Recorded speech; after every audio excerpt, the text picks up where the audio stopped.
Hello and welcome back for another edition of Stirring It Up with Tiara Monique, Kitchen Table Talk. And on today's segment, we're dealing with mental health and describing the malignant narcissist. Sit back, listen, and let's talk about it on the other side.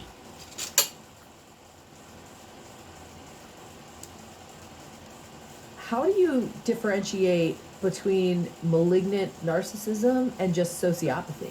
What's the difference? That's an excellent question. That one I have thought about. The cutoff in my mind is that a sociopath, which I think is pretty synonymous with a psychopath, literally has no concern about any other person on the planet. Interestingly, malignant narcissists, even though they are caught up in this defensive grandiosity, they usually can care about another person. Putting it differently, relations can matter. They do seem to have some urge, some desire for a connection to others. That desire for connection is very fragile because since they don't think they have anything to offer, they don't expect that relations are going to work out very well. Therefore, they puff themselves up and seek admiration where one might better seek love. But at least in the malignant narcissist, there's some internal conflict between that wish to connect and the opposing aggressive drives.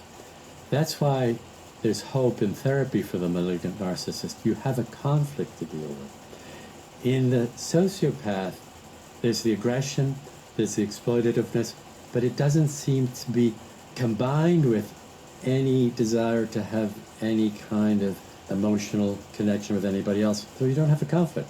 The person is totally fine exploiting, hurting, damaging others, perhaps getting pleasure out of it. So that's how I see the difference. What would ever bring a malignant narcissist to therapy? Why would they ever go? Well, in some cases it's the family. Most of the people I've treated with this disorder have been young adults, and of course you have concerned families concerned about the suicide attempts, the self-harm. And I don't mean to imply that all self-harm has a sadistic component towards others. I'm talking about in this patient population. But some people themselves realize, let's put it this way, in the professional parlance, they have at least some ego dystonicity about their condition. They're not totally happy with it. They realize it's impeding their effort to have any kind of a more successful life. So there is sometimes that urge within the person if it's not the family setting. You mentioned a few minutes ago that the narcissist in a relationship may feel they have nothing to offer, and therefore puff themselves up. Do they actually feel that they have nothing to offer, or that is their unconscious feeling that they're trying to fuck with them? That's what I'm always trying to figure out when I'm dealing with somebody with this condition. It's never clear to me, at least at the start of the patient, if their defensive system, their grandiose narrative, truly relieves them of the horror of the internal emptiness, or if it works some of the time. It's hard to enter into like total contact with the subjective experience of somebody like that. So we can only speculate. Some of the times the person gives the impression of having a sense of satisfaction, and that may be true. Most often one suspects that underneath they're plagued by doubt, insecurity, anxiety. But the interesting thing is the more they escape from the anxiety and the sense of inadequacy, the less they're in touch with reality. Extreme narcissism borders on psychosis. So if the person is able to delude him or herself adequately, maybe their subjective experience is gratifying to them, but they're almost, or perhaps are, in a world of their own.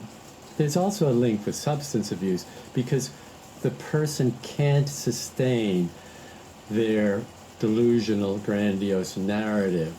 And when the doubt enters in, sometimes the substance is needed to sort of wash away the doubt and the anxiety that goes with it. In contrast to somebody who manages to keep the grandiosity intact and doesn't have those fault lines that are threatening to the whole system.